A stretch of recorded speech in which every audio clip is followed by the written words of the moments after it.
Welcome to Presentation 2, Pharmacy Governance Rules. This presentation was delivered as part of the PSI Regional Roadshows in October 2023. My name is Laura Irwin and I'm the Quality and Safety Manager with PSI. During this presentation, I'm going to discuss the topic of pharmacy governance rules. The aim of this presentation is to provide clarity to enable those currently in governance roles to fully discharge their responsibilities, and secondly, to support and assist pharmacists who may be considering a pharmacy governance role as the next step in their career. So what do we mean when we talk about governance roles? Well, it's those who have statutory governance responsibilities within pharmacies, and they are pharmacy owners, superintendent pharmacists, and supervising pharmacists. And just to note here that a pharmacy owner can be an individual or a company or corporate body, and the pharmacy owner also doesn't have to be a pharmacist. All three governance roles have set statutory responsibilities which are set out in the Pharmacy Act and relevant regulations. Although these rules are the same across each pharmacy, how these are implemented in practice will vary as each pharmacy is different. For example, some of you listening to this presentation work solely as a supervising pharmacist or a superintendent pharmacist, while some of you might have a combined governance role, which combines two or even all three governance roles, such as supervising and superintendent pharmacist, or you are the pharmacy owner and superintendent pharmacist. Although regulations made under the Act attempt to define the overall responsibilities of each governance role, we in PSI do acknowledge that these roles and responsibilities are not well defined in the legislation, and at times the responsibilities can often overlap. For example, if you are a supervising pharmacist, a superintendent pharmacist, or a pharmacy owner, you need to ensure that appropriate systems and processes are in place in the pharmacy to facilitate the delivery of safe quality care to patients and the public. Where accountability and responsibility for compliance is applicable to more than one role, it is important that everyone is clear on who is doing what, as a lack of clarity around these responsibilities is a risk to patient safety. We will be examining the key responsibilities of each role later on in the presentation. But first, it is important to emphasise that there are really four key roles in pharmacy, and all four roles need to interconnect to ensure that safe, high quality and patient-centred services are provided to patients and the public. It is also important that each individual, as part of the pharmacy team, know their own individual responsibilities and to whom they are accountable. While the pharmacy owner, superintendent and supervising pharmacists are responsible for the governance of the pharmacy and have overall responsibility for ensuring the safe practices are in place in pharmacies, all registered pharmacists working in the pharmacy, and this includes locum pharmacists, relief pharmacists and support pharmacists, are responsible for ensuring the delivery of safe and high quality pharmacy services to patients.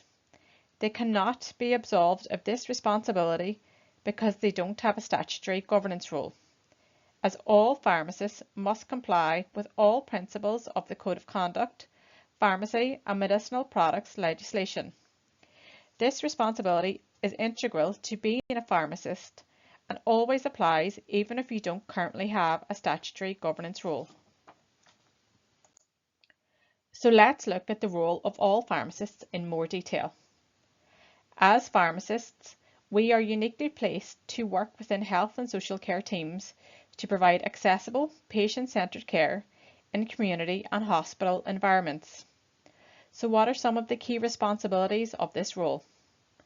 Pharmacists who are not in a governance role, for example, locum pharmacists, relief pharmacists and support pharmacists, are required to support and assist the supervising pharmacist, superintendent pharmacist and pharmacy owner in the safe provision of pharmacy services by ensuring the effective operation of the pharmacy, by fulfilling your professional and regulatory duties. This includes following the pharmacy's policies and procedures, such as SOPs, clinically assessing and endorsing prescriptions, counselling patients, supervising the sale and supply of medicines, and also ensuring that you leave a handover for the supervising pharmacist or any other pharmacist if they are off, and also ensuring the duty register is completed and the CD register is filled out for the day that you are working. All registered pharmacists must always follow the principles of the Code of Conduct in their everyday practice and be aware of their individual responsibilities and to whom they are accountable. All pharmacists must use their professional judgment and clinical expertise in their decision making. In summary, if you are a pharmacist working in a pharmacy, whether as a support pharmacist, a locum pharmacist, or a pharmacist in a governance role, you are responsible for both your actions and your inactions whilst on duty in the pharmacy. The supervising pharmacist will not be held accountable for the actions or inactions of pharmacists who do not fulfil their statutory obligations. So what about the role of the pharmacy owner? The role of the pharmacy owner is critical to the safe and effective functioning of the pharmacy team. The pharmacy owner, whether it is an individual person or a corporate body, has many significant statutory responsibilities which they are required to fulfil in line with relevant legislation. If you are a pharmacy owner, whether you own one pharmacy or multiple pharmacies, you are expected to have clear lines of accountability in place with a nominated superintendent and supervising pharmacists. You must ensure those that you have appointed to the superintendent and supervising roles embrace their leadership responsibilities and focus on delivering safe, effective patient care. And likewise, you should regularly engage with the superintendent and supervising pharmacists on any issues that they might raise with you. Pharmacy owners are required to facilitate and support the delivery of pharmacy services to ensure that they are safe for patients and of a high quality. Owners are responsible for providing and maintaining staff, premises, equipment, and procedures for the storage, preparation, dispensing, sale and supply of medicines to patients and the public. Maintaining the pharmacy premises to a highest standard as possible in line with PSI guidelines includes making arrangements for the safe disposal of medicines, maintenance of all medicines in accordance with their marketing authorizations. This includes maintaining a pharmacy grade fridge and temperature monitoring, installing a CD safe, sourcing medicines from an authorised supplier, and ensuring the arrangements and layout of the pharmacy premises enables the personal supervision by a registered pharmacist at all times. The next key governance role is that of the superintendent pharmacist. I'm sure that all of you who are superintendents are well aware that you hold a very important role within the pharmacy team in terms of management, leadership and accountability. Whether nominated on behalf of one or multiple pharmacies, the superintendent pharmacist is in personal control of the management and administration of the sale and supply of medicines and has overall control of the professional and clinical pharmacy policy. You should have a good reporting relationship to the pharmacy owner and have a close working relationship and regularly communicate with the supervising pharmacists who are in charge of the daily management of each of the pharmacies you are nominated on behalf of. This also includes you as superintendent being available for the supervising pharmacist. In conjunction with the pharmacy owner, you as the superintendent pharmacist should ensure that there is sufficient staff employed at the pharmacy to ensure the safe delivery of all pharmacy services that are provided at the pharmacy. This means you have staff who have the appropriate knowledge and skills to fulfill their role within the pharmacy team. As superintendent, you implement clear and structured protocols which are consistently operated within the pharmacy to ensure compliance with professional standards and legal requirements. As superintendent, you must ensure there is sufficient oversight in place for each pharmacy you're responsible for. Policies must be audited and reviewed to ensure that they actually reflect the practices of the pharmacy and the services provided.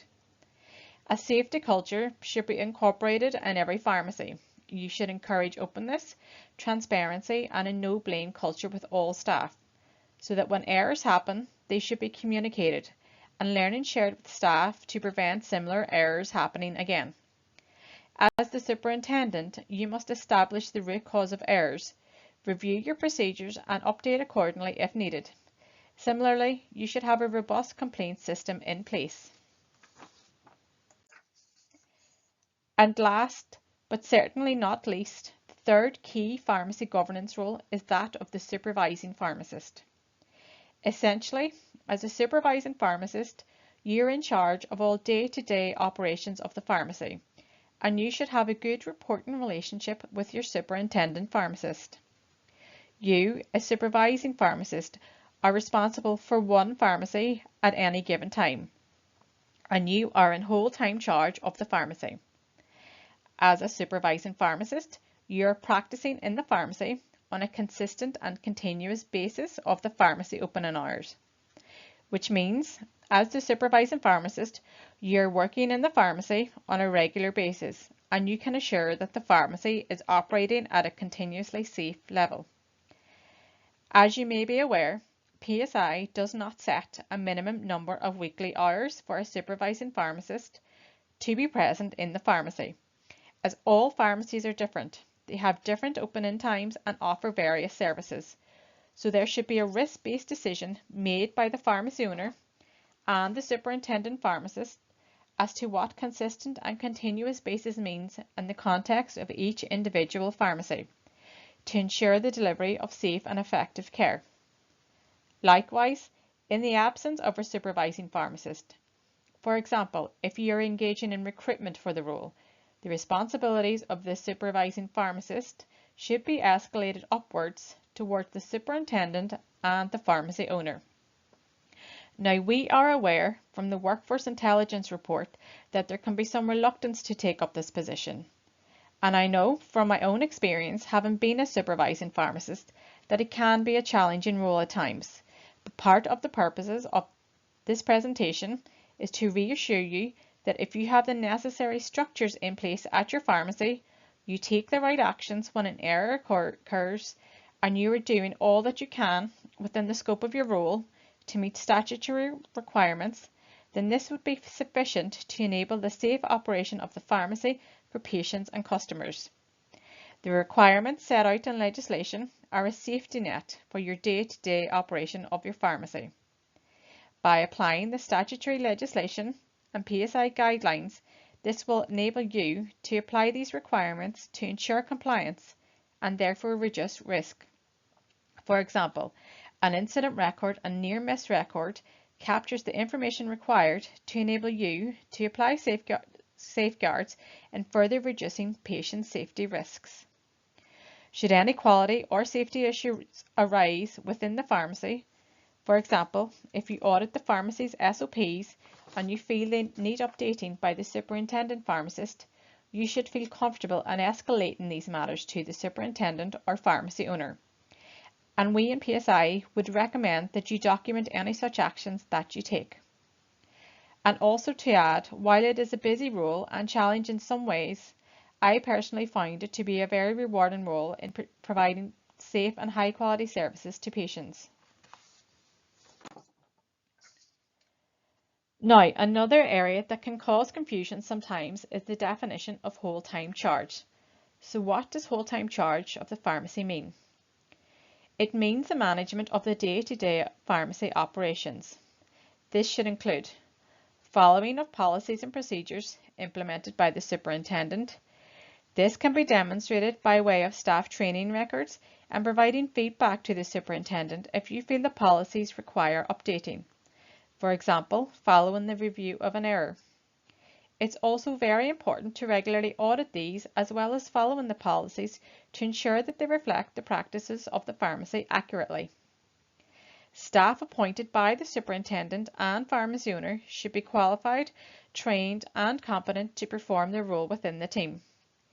If you feel that there is an issue with staffing, you should be able to raise this with the superintendent. You should promote a transparent safety culture within the pharmacy, where all staff feel comfortable discussing near misses, errors and any other incidents, both with fellow team members and patients alike. It includes the management of dispensing activity and the provision of services. It also includes record maintenance, which includes but is not limited to your duty register, the CD register, the prescription register or daily audits, a veterinary register if you have one, temperature records and error records. Looking at error records. Errors can happen as we are all human, but the most important thing is how you manage it when it does happen. If an error is made, you should ascertain how it happened and what measures need to be put in place to prevent the error from happening again. Look at what type of error was it. Was it a human error or a systems error? For example, is it a deficit in the way that your dispensing system is set up?